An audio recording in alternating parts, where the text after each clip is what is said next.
Jumpin' In on Manx Radio. With Howard and Chris Kane. Hello. Good evening. And welcome.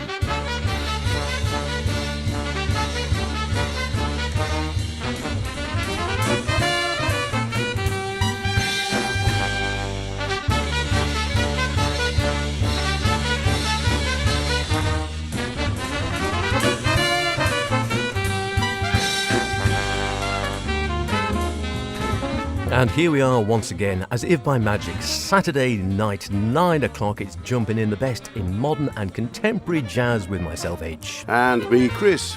Yes, welcome along to this week's Jumping In on National Happiness Happens Day, whatever the heck that is, the 8th of the 8th. It was on this day, however, in 1898 that William Kellogg invented cornflakes, which is still starting the day for millions worldwide 122 years later.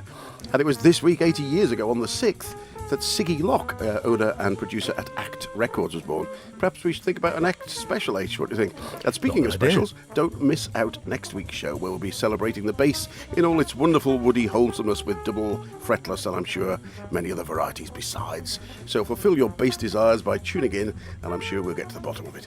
So, what's been resonating with you this week, H? It's International Cat Day today as well. I should have thought about that. Maybe that's why we're happy. Yeah. Jerry Gurnelli is playing Vince Guaraldi and Mose Allison. That's a great new one out from Renoise Records. Rev Delafont, a band I've always liked from Belgium, a little bit from them. And also, seeing as we have no jazz festivals to go to, I'm harking back to one we went to a few years ago. Virtual jazz festivals are abounding, though. Look out for Brecon, virtually, if not in the flesh. And for me, yeah, boy, we got some good music for you, as usual. There's some funny money, a dream dram, a Superman but no cape. And to get the ball rolling, here's something from a couple of eights from 7 and 6, Manhattan Variation.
Very nice indeed.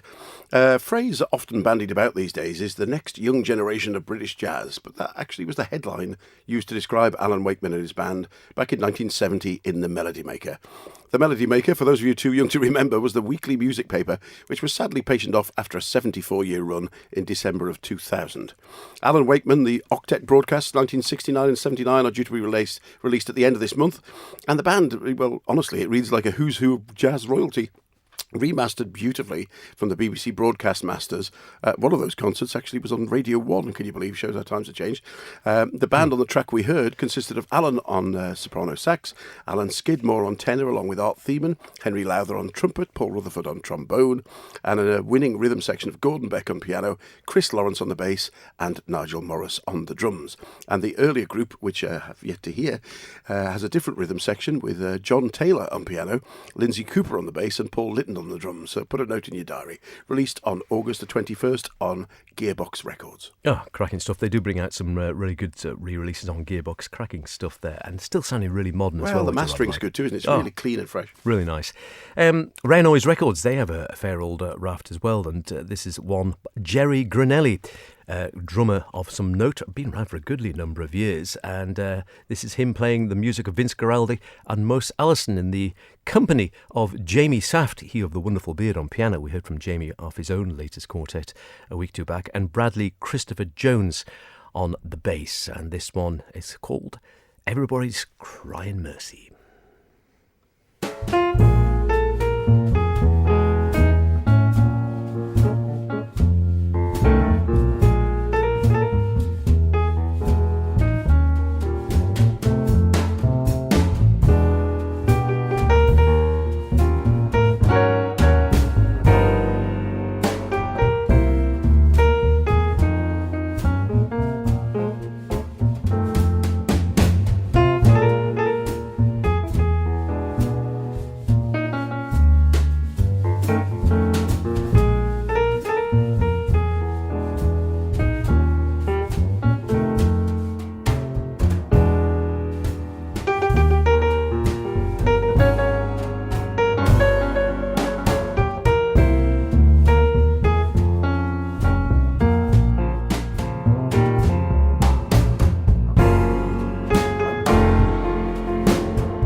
Everybody's Crying Mercy. Jerry Gnelli leading from the drums there. Very open, organic sort of sound he's got on the drums. Been around for a long time, and obviously a fan of the music of Vince Guaraldi and his trio, who of course famously did the music for the Peanuts cartoons. Very good it was too. Jamie Saft, one of those sort of always knocking round Jamie Saft, and never, he sort of seems to be in the shadows rather than the limelight. Maybe he likes that way, I don't know, but a fine pianist as well. And Bradley Christopher Jones on the bass, and like I said, that's just out recently, and Rare Noise Records. Thanks to Lee for pushing that one in our direction. Most enjoyable, and check that one out. Indeed, worth listening to, and I love the music of Vince Guaraldi. Those Peanut scores were fantastic stuff. Next from me, another pianist, a Brazilian-born pianist, composer and educator, and how good it is to see increasing numbers of albums coming out from people lecturing or teaching jazz these days.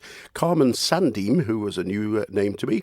It's not her first album, but she now lectures in jazz in her hometown university of Denver, Colorado.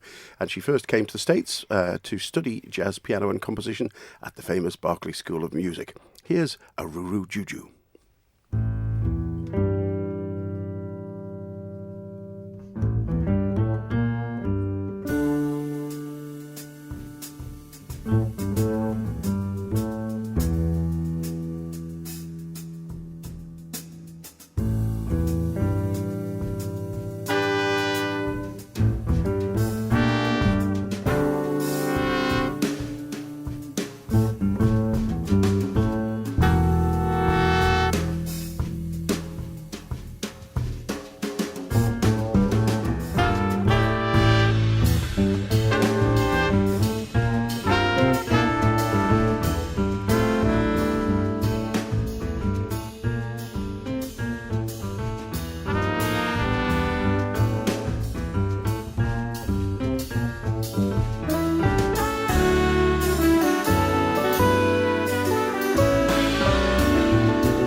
Anybody would think it was the summer with that kind of music going on. Taken from her Sophomore album, released in 2019, that was pianist Carmen Sandeem and a septet with Aruru Juju. The album is called Play-Doh, remembering her South American childhood and seamlessly blending it with her stateside sensibilities. She was joined there by Shane Ensley on trumpet, Bruce Williamson on the reeds, Alex Heitlinger on trombone, Kawu Doug Young on guitar, Bill Crossan on bass, and Drew Heller on the drums.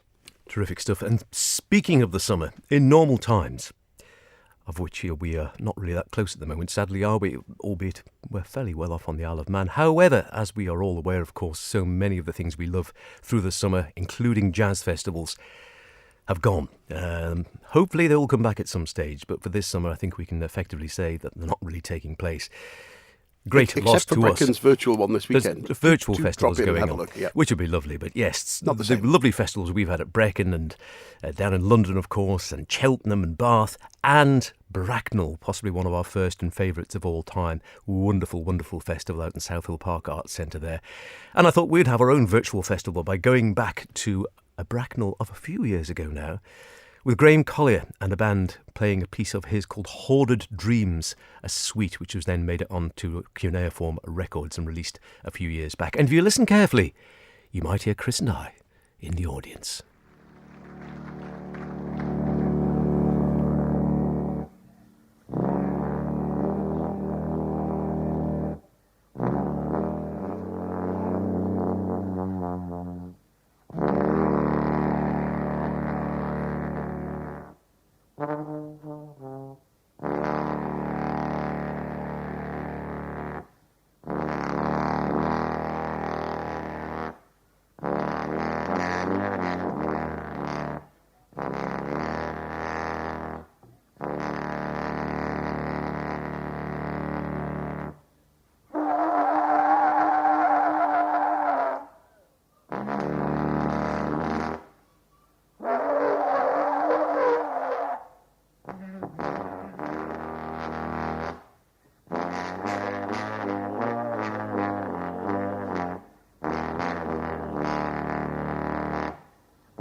Ah, yes, the summer of 1983. And we were there. We were there in the audience. Well, he didn't give us a chance to hear us whooping and whistling in the background. No, it cuts off because it goes straight into the next goes track. next track. Yeah, it's one of those ones that goes does all at the the way end, through. doesn't it? Just, yeah, part one, part two, part three. It was a sweet. Graham Collier's Horde of Dreams, and what a band he had. Graham directing, of course, the orchestra. Ted Kirsten on trumpet, John Sermon on saxes, Connie Bauer, Thomas Stanko on trumpet. Kenny Wheeler was there as well. Manfred Schoof on trombone. Aya Thelin. Don't hear from him so much these days. Art Thiemann, still going strong in his 80s. Great sax player over here. Johanny Altanon, Henry Lowther, Malcolm Griffiths. It goes on and on.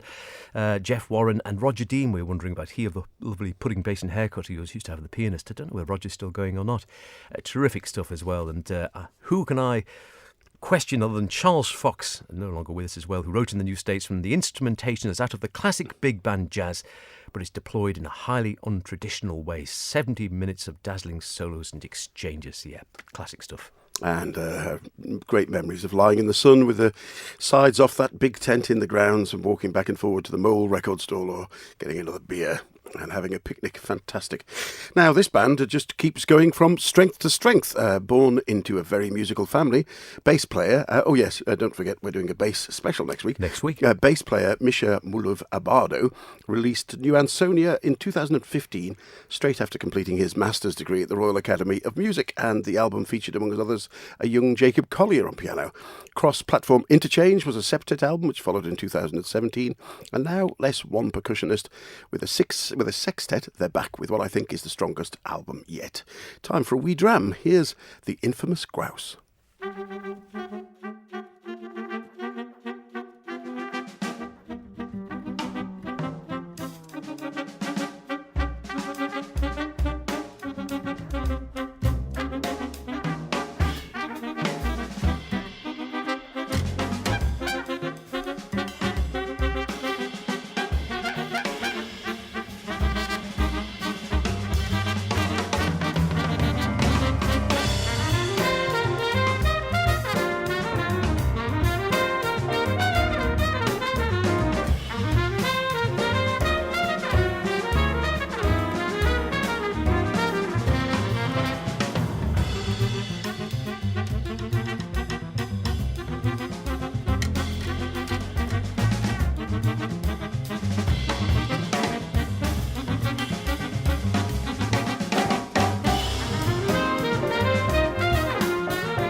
Indeed, absolute swinger.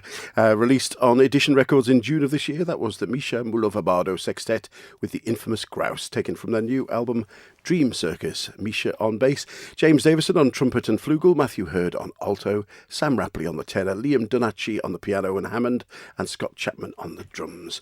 And as I say, a sextet rather than a septet, just minus one percussionist.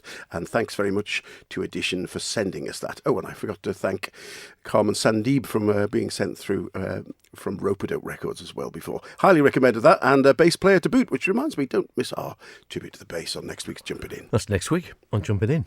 Here's a man we haven't heard on Jumpin' In for some time, David Murray, from a couple of years ago with his power trio, Murray, Allen and Carrington, the Nurturer.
What's up, everybody? This is Robert Spud-C, right? And this is Nate Worth. And we're Ghost Note. And you're listening to Jumpin' In with Chris and H. Kane on Manx Radio. Shout out.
Ah, great stuff.